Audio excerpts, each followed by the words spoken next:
Welcome to tonight's journey among the stars, in a universe ruled by fear and survival. One weary space trucker is forced to choose between safety and conscience when he rescues the last survivor of a hunted alien race, pursued by fleets, cornered by storms, and haunted by grief. He must decide who he truly is when survival demands sacrifice. Stay with us as this cinematic sci-fi survival story unfolds beyond the edge of known space. Red strobes washed the cockpit as the celestial drift bucked against vacuum. Its aft thruster coughing blue fire. Ethan Cole bit down on a curse and rode the spin. Knuckles white on the yoke, while oxygen warnings clawed across his HUD. Aurora Station swelled ahead. Metal spires, rotating rings, a docking mouth closing like a fist. A security interceptor flashed past his port window and clipped his stabilizer. The ship shuddered, alarms stacking into a single scream. "Stargazer," he started, then corrected himself. Voice raw. "Drift to Aurora Control, requesting emergency clearance." Static answered.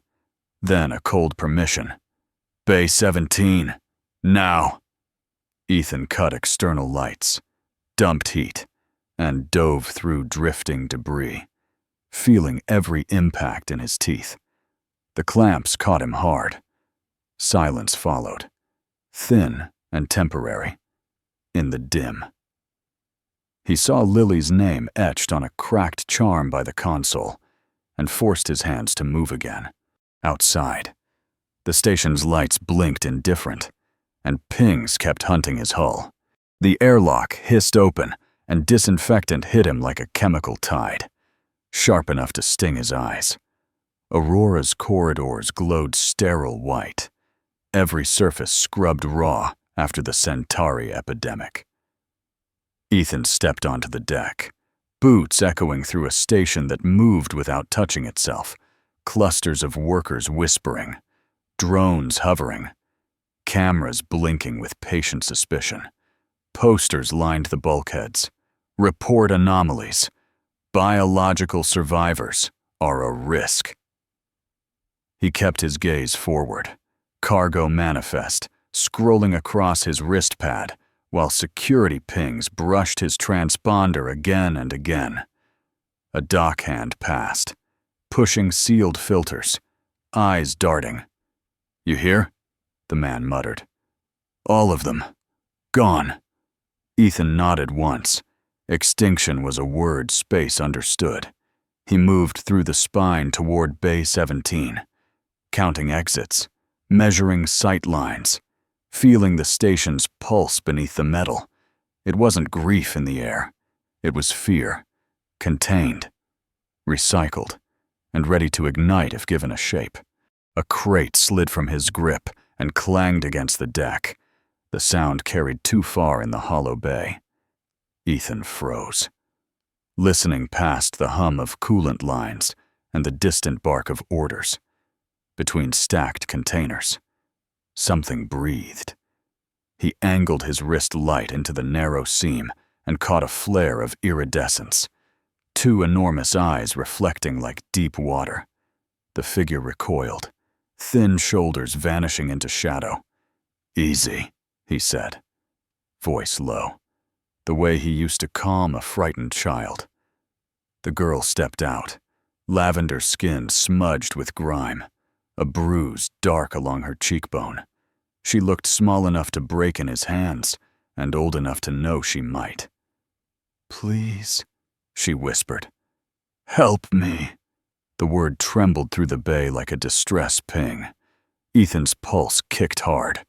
Posters flashed in memory. Anomaly. Report. Reward. He saw the tremor in her fingers, the way she tracked every exit. "What are you?" he asked.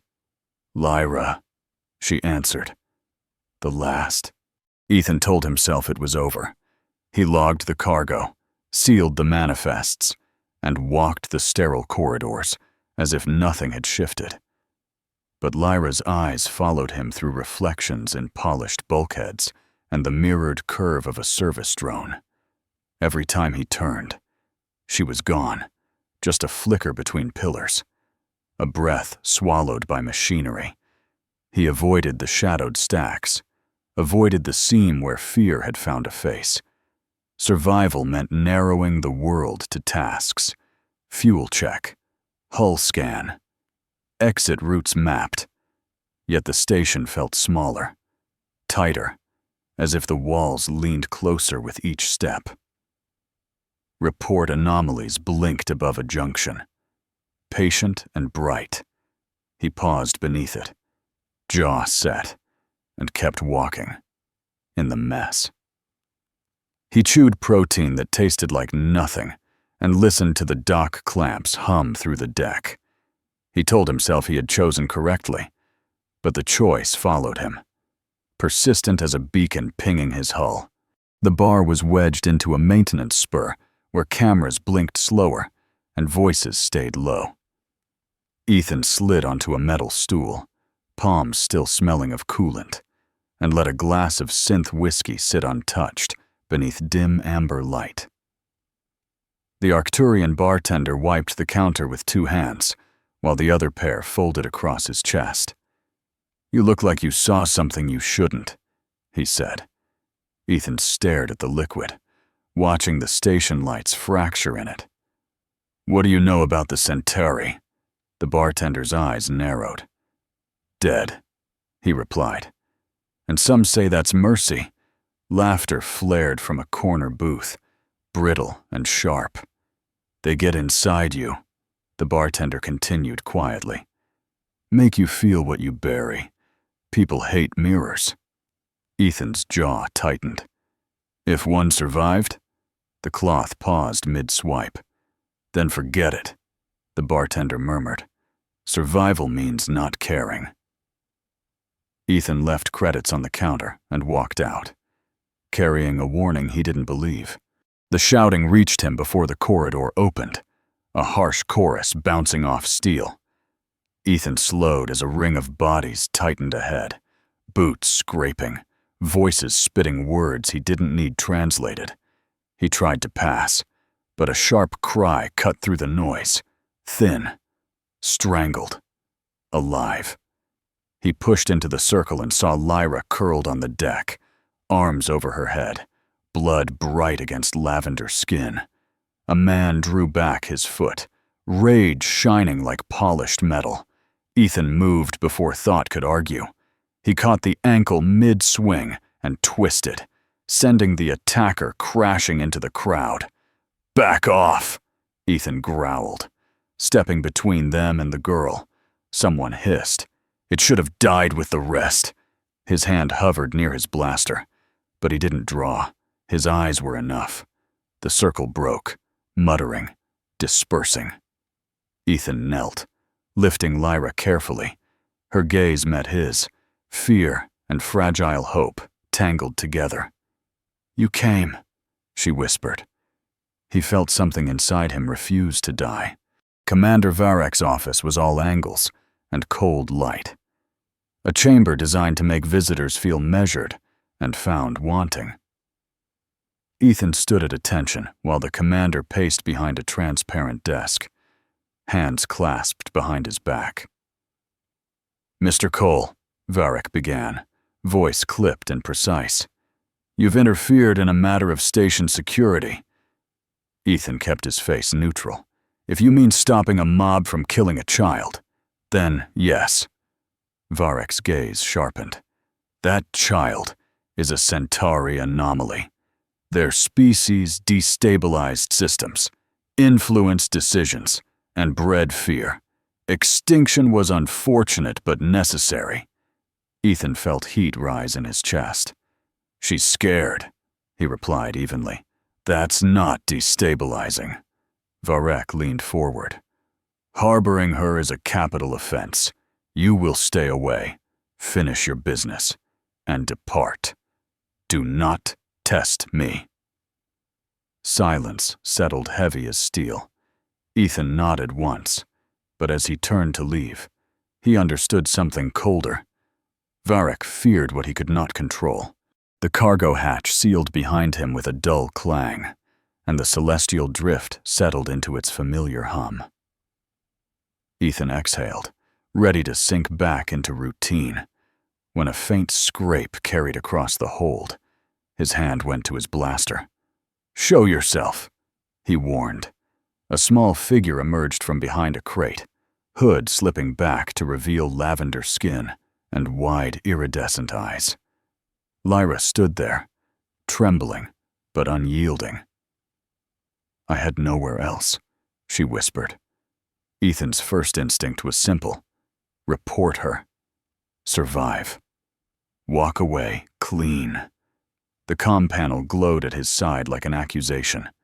Outside. Security sweeps tightened. He could almost hear boots in the corridors. "They'll kill me," she said softly. He saw the bruises again, the way she tracked every exit.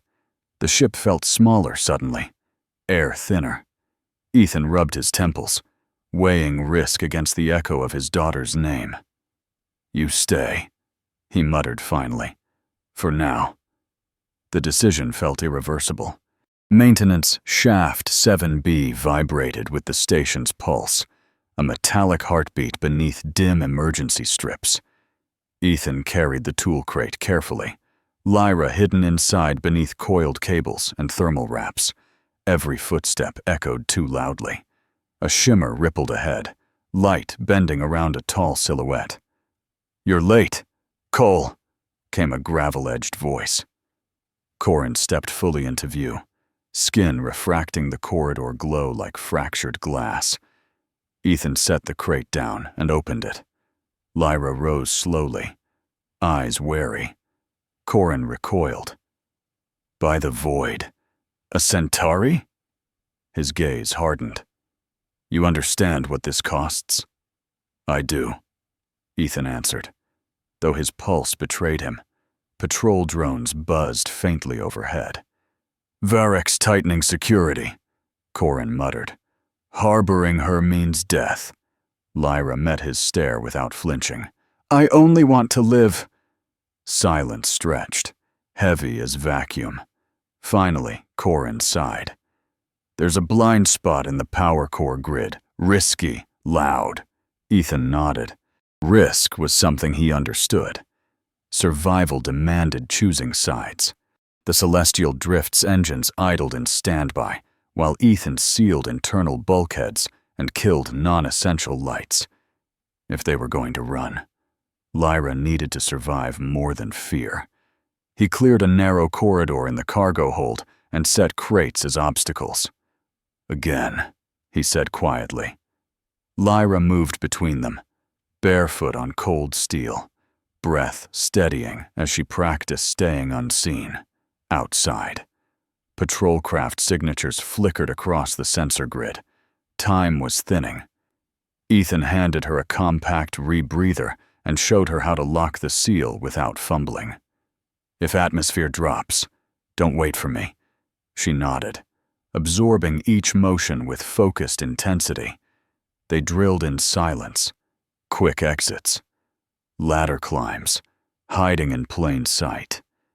The ship felt smaller with every hour, like a lung running out of air. At last she met his eyes. "You're afraid," she said softly. Ethan checked the power readouts instead of answering. Fear kept you alive. Attachment could get you killed. The engines hummed low, a steady vibration through the deck as Lyra sat cross-legged near the cockpit ladder. Hands folded in her lap. Emergency lights painted her skin in pale crimson. "There's something you should know," she said, voice quiet but unwavering. Ethan kept his eyes on the starfield projection. "Make it fast." She swallowed. "I can do more than sense emotions. I can share them. Memories, too." His grip tightened on the console. Varric's warnings echoed like distant alarms. "That sounds like control," he said. "It isn't," she answered. "It's connection. I don't force anything. They have to choose." Silence stretched between them, filled only by the ship's cooling systems. "I felt your grief," she continued softly. "It's heavy. You carry it like armor." Ethan turned away, jaw set. "Armor keeps you alive." Lyra's eyes shimmered. "It also keeps you alone." The words hung in the dim cabin, more dangerous than any patrol fleet. Corin projected the station schematics across the drift's cockpit canopy. Lines of light mapping power relays and coolant veins like arteries under skin. "Aurora runs on a central fusion spine," he said, voice low. "Trigger a cascade in Sector 3, and every sensor will blink for 12 seconds. Ethan studied the grid, calculating distance to Bay 17. Estimating clamp release times. 12 seconds was nothing. 12 seconds was survival. "And after?" he asked. Corin's eyes refracted blue. "After, security locks down everything." Lyra watched the hologram, hands clasped, absorbing the tension in the air. "If we move during the blackout," she murmured, "they won't see us leave." Ethan exhaled slowly. "They'll feel it." Corin nodded. "That's the risk." Outside, patrol signatures tightened in orbit, circling like patient predators. Ethan saved the blueprint to his wrist pad. There would be no second attempt. One diversion, one launch window. If they failed, Aurora would become their grave. The blast rolled through Aurora like thunder trapped in steel. Light snapped to black, then bled red as emergency sirens howled. Ethan felt the shockwave through the celestial drift's hull. Clamps screeched under sudden strain. "Now!" he barked. Lyra sprinted behind him, boots slapping metal as the cargo ramp cycled open. Smoke poured down the corridor outside, acrid and blinding. Corin's diversion had worked. Sector 3's fusion relays were in meltdown protocol, dumping power and scrambling every sensor array. 12 seconds. Ethan vaulted into the cockpit, fingers flying over ignition keys. The drift shuddered as docking bolts disengaged. In the viewport, panic churned, security teams running, drones colliding mid-air. Then the station convulsed again. A secondary blast tearing open a maintenance spine. Debris spun like shrapnel across the bay doors. "Engines!" Ethan growled. The drives roared alive, blue fire flooding the hangar. They surged forward as the bay shutters began to seal. The celestial drift tore free of Aurora's gravity well just as pursuit craft ignited behind them. Ethan's console flooded with red warnings. 3 interceptors locking weapons, 1 cruiser powering heavy cannons. Varek's voice cut through the comm, cold and unwavering. "Ethan Cole, power down and prepare to be boarded." Ethan killed the channel and punched the throttle. The ship lunged forward, engines screaming at unsafe output. Lyra braced in the co-pilot seat, hands gripping straps as laser fire streaked past, lighting the cockpit in violent flashes. 1 bolt grazed the hull. The drift shuddered, alarms shrieking. "Hull integrity at 87%, the onboard system reported. Ethan veered toward a drifting debris field from the station's explosion, using twisted metal as cover. Fighters followed, relentless, in the rear display. The cruiser adjusted trajectory, patient as a predator. Varek wasn't chasing a fugitive. He was erasing a threat. Ethan tightened his grip. If they slowed, even for a second, they would die. Missile locks screamed across the console as Ethan forced the drift through the debris cloud. Shrapnel rattled against the hull, sparks skittering along shield plating. "Countermeasures," he snapped. Flares burst from the stern, burning bright in vacuum, and 1 missile veered wide, detonating in a silent bloom that rocked the ship sideways.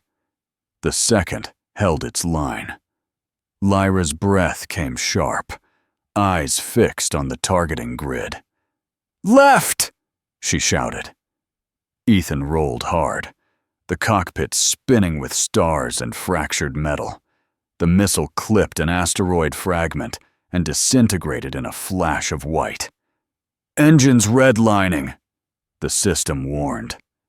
Ethan ignored it and dove toward a narrow gravity shear near a drifting hulk.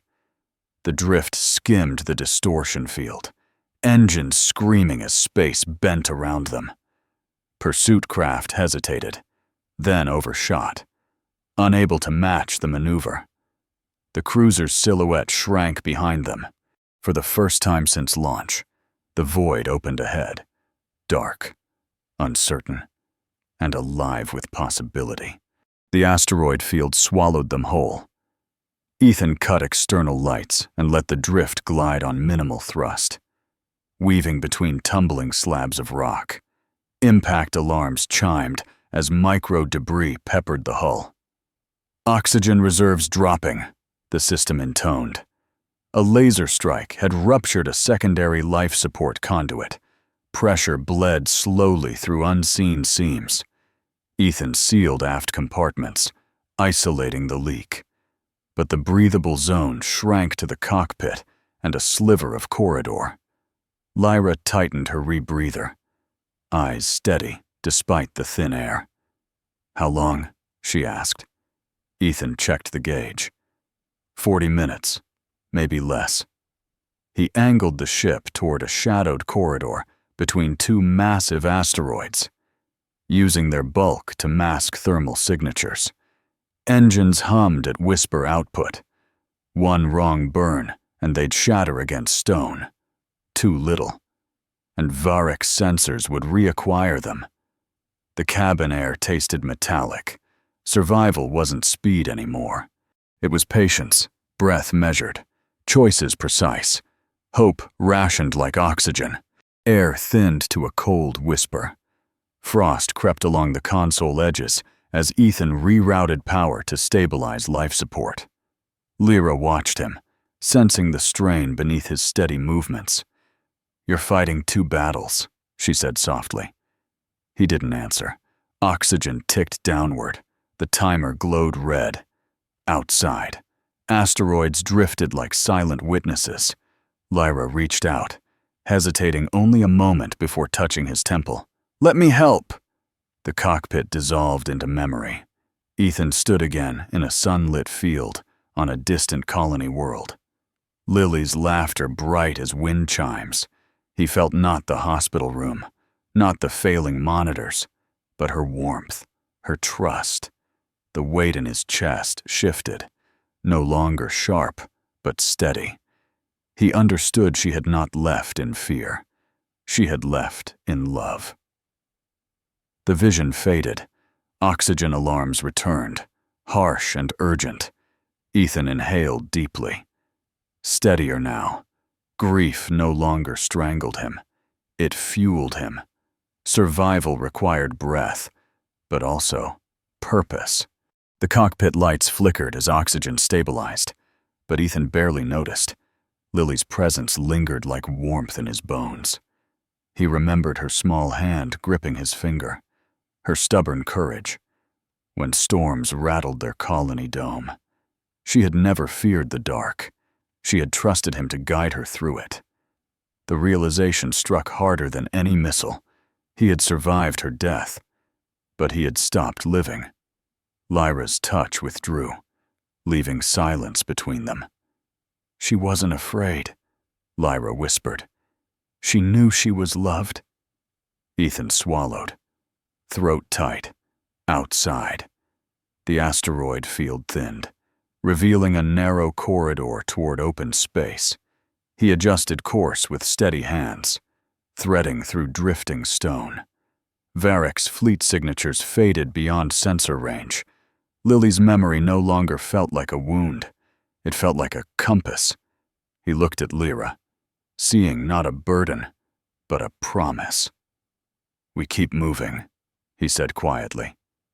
This time, he meant forward. The The drift crossed the boundary without ceremony, sensors lighting up with unfamiliar signatures and encrypted pings. Pirate territory. No laws, only leverage. Ethan powered down long-range beacons and broadcast a narrowband signal. Asylum request. Credits available. Silence stretched across the void. Then a massive structure rotated into view. A cobbled-together station stitched from wreckage and warships, bristling with cannons. "Unidentified vessel," a voice growled over comms. "State intent or be vaporized." Lyra stayed still beside him, hands folded, reading the tension in the air like static before a storm. Ethan kept his tone level. "Seeking protection. I have something valuable." Targeting locks painted the cockpit in hostile red. He felt the weight of every decision pressing against his ribs. Survival here meant bargaining with predators. The station's docking bay irised open slowly, like a mouth deciding whether to bite. "Bay 9, the voice said. "One mistake, and you're debris." Ethan exhaled once and guided the drift forward. The docking clamps locked with a violent jolt, and armed figures surrounded the drift before the ramp finished lowering. Ethan stepped down first, hands visible, measuring distances and exits. Captain Drax emerged from the crowd, tall, scar-lined face reinforced with cybernetic plating that glinted under harsh lights. His eyes held no warmth, only calculation. "You bring trouble into my territory," Drax said evenly. "Why shouldn't I trade you to Varek?" Blasters shifted toward Ethan's chest. He tilted his head toward Lyra as she descended behind him. Murmurs rippled through the crew. Drax's gaze sharpened. "A Centauri?" Ethan nodded once. "The last." Silence pressed heavy as vacuum. "She's worth more alive than any bounty." Ethan continued. "Protection in exchange for allegiance." Drax circled them slowly, weighing risk against advantage. Finally, a thin smile cut across scar tissue. "You gamble boldly." "Trucker, I respect that." The blasters lowered, but not entirely. "For now, you stay." Word spread fast through outlaw channels. The last Centauri lived under Drax's shadow. They came in 2s and 3s, exiles, fugitives, minds too sharp or too strange for lawful space. A disgraced engineer with burn scars across her hands offered to reinforce the drift's failing shields. A reptilian fighter seeking to settle a blood debt volunteered to guard the docking ring. A quiet human telepath, hunted by corporate enforcers, asked only for silence and a place to stand. Ethan watched them gather in the station's dim mess hall, measuring loyalties the way he once measured cargo weight. Lyra moved among them carefully, touching no one, yet easing tensions without a word. Arguments softened before they sparked. Suspicion thinned. The drift stopped feeling like a ship and started feeling like something fragile and alive. Survival no longer meant running alone. It meant building something worth defending in a universe that thrived on division. Varek's fleet dropped from warp like falling blades. 5 cruisers forming a tightening arc around Drax's station. Alarms ripped through the corridors as fighters scrambled. Ethan sprinted to the drift's cockpit, watching red icons multiply across the tactical grid. "They're here for her," someone breathed over comms. Lyra stood in the center of the command deck, eyes closed, as shockwaves from distant cannon fire rattled the hull. "We're outgunned!" the engineer shouted. Drax barked orders, but his voice carried strain. Ethan looked at Lyra. She nodded once, then she inhaled. The air seemed to bend inward. A pressure built, not physical, but emotional, like a tide swelling behind a dam. She released it. The wave surged outward, invisible yet overwhelming. slamming into ships and minds alike. Fear, love, loss, hope, unfiltered and undeniable, flooded every vessel in range. On the screen, enemy formations faltered, drifting off alignment as if struck by something deeper than weapons.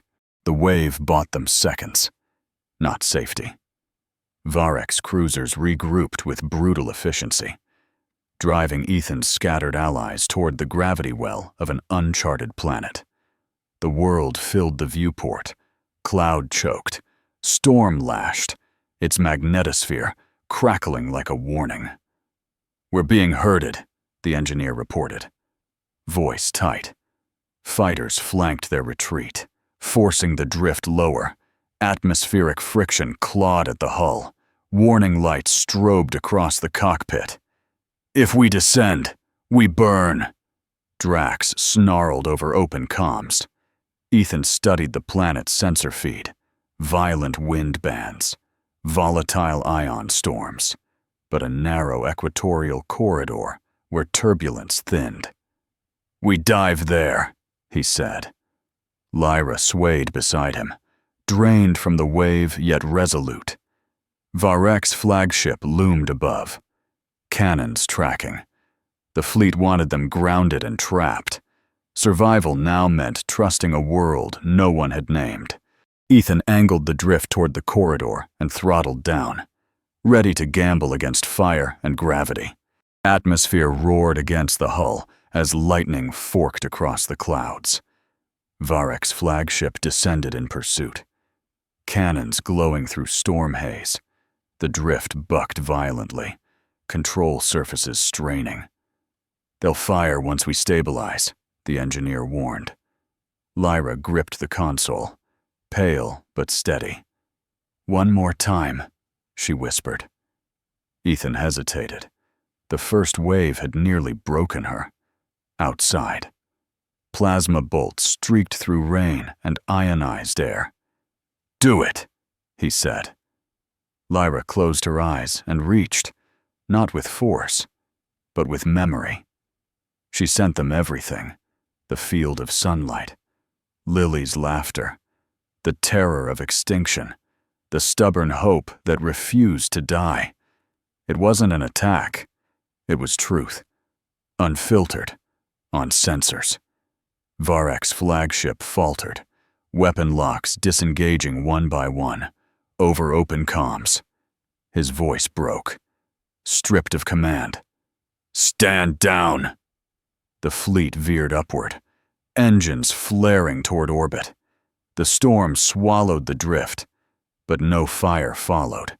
The drift punched through thinning clouds and broke into a valley carved by ancient storms. Ethan fought crosswinds, landing struts screaming as they met unfamiliar soil. The engines wound down slowly, heat shimmering off scarred plating. For a long moment, no one moved. Then the hatch cycled open, and raw air rushed inside. Damp, mineral-rich, alive.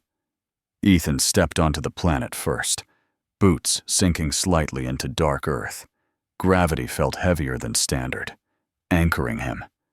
Lightning flickered across distant ridges, but the storm was moving away. Lyra followed, eyes wide, sensing more than the wind. The valley stretched green and untouched. No structures, no signals, only possibility. Behind them, scattered ships from Drax's fleet descended cautiously. This world had no name, no claims, no history of fear. Ethan scanned for toxins, predators, seismic activity. Readings were stable. Survival would not be easy, but it would be theirs to shape. Night fell quickly. Twin moons rising through torn clouds as temporary shelters took shape from ship panels and cargo tarps. Ethan calibrated perimeter drones, while others secured water filtration units along a nearby stream. Lyra stood beside him, wind lifting strands of pale hair, watching strangers build something fragile together. "You don't have to stay," he said quietly, eyes still scanning the dark. "You could leave with Drax when he moves on." She looked up at him, confusion softening her features. "Where would I go?" The question held no accusation, only truth. Ethan removed a worn data tag from around his neck, Lily's, and hesitated before pressing it into Lyra's hand. "You stay because you choose to," he said, "not because you're hunted." There were no vows, no witnesses beyond the wind and distant engine hums. Lyra nodded once, steady and certain. Family, he realized, didn't require ceremony. It required commitment when leaving was easier. At dawn, Ethan climbed the ridge above the valley with a portable transmitter slung across his shoulder. The ground was damp from night rain, boots sinking into soil that did not yet know their names. Below, shelters stood in uneven rows, smoke curling from improvised heaters. Lyra followed quietly, carrying a power cell nearly half her weight. Together they anchored the transmitter between two stone outcrops and aligned its dish toward open space. Ethan keyed the sequence, routing power through patched circuits. A single pulse climbed skyward. Not a distress call, not a challenge, just coordinates and a word: home. It was a risk. Beacons could draw allies or predators, but hiding forever meant living small. Lyra rested her hand over the transmitter housing, sending a softer signal beneath the electronic one. Welcome without fear. The pulse repeated, steady as a heartbeat, for the first time. Ethan didn't broadcast for survival. He broadcast for belonging. The planet answered their hope with indifference. By midday, tremors rippled through the valley, subtle at first, then strong enough to rattle supply crates and crack freshly anchored struts. Ethan felt it in his boots before the seismic alarms confirmed it. "Fault line shifting," the engineer called from the scanner array. Wind surged down from the mountains, carrying ash and metallic grit that scraped against exposed skin. Shelters strained, one collapsed under a sudden gust. This world had no memory of them and no intention of adapting. Ethan ran toward the waterline where filtration units threatened to topple, driving support stakes deeper into unstable soil. Lyra moved through the chaos, steadying panicked minds with quiet focus. Survival here would not be gifted. It would be negotiated daily with rock, weather, and gravity. Ethan glanced at the dark horizon and understood the truth. A new beginning did not mean safety. It meant responsibility. The transmitter crackled as the storm peaked, static tearing through open channels. Ethan shielded the console with his body while wind howled across the ridge. A coded signal cut through interference. Galactic Authority encryption. Lyra looked up sharply as the hologram flickered to life. Varek's image appeared fractured by distortion. Uniform scorched. Eyes stripped of command arrogance. "Ethan Cole," he began, voice rough. "This is not an order." Behind him, damaged cruisers drifted in distant orbit, engines dark. "Your broadcast reached us. So did the wave." He paused, as if choosing each word against old instincts. "We are withdrawing from this sector permanently. The Centauri will no longer be classified as threats." Static surged. "What you build there, make it worth the cost." The transmission dissolved into white noise. Ethan exhaled slowly. This was no victory parade, no apology, just a decision not to pursue. Sometimes survival meant convincing an enemy to stand down. The storm passed by evening, leaving the valley washed clean and scarred in equal measure. Ethan stood at the ridge again, watching new support beams rise where shelters had fallen. Below, Misfits and exiles worked without command hierarchy, moving with quiet coordination. Lyra adjusted the beacon's alignment beside him. Her expression no longer haunted. The planet remained indifferent, wind sharp, soil unstable, sky vast and uncaring. It would test them daily. Ethan understood now that survival was not defeating storms or fleets. It was deciding who you would be when they came. He could have remained a freight hauler drifting from dock to dock, insulated by routine and grief. Instead, he chose responsibility. He chose connection. He chose to build where running was easier. As twin moons climbed the darkening sky, he placed a steadying hand on Lyra's shoulder. The universe did not promise safety. It offered choice. This time, he did not hesitate. In the end, this was never only about outrunning fleets or surviving hostile worlds. It was about choice, about who we become when fear tightens its grip.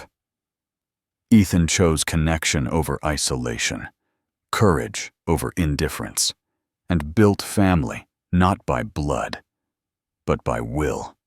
In a universe that does not care, meaning is forged by decision. If this story moved you, follow the channel and join us for the next journey into the unknown.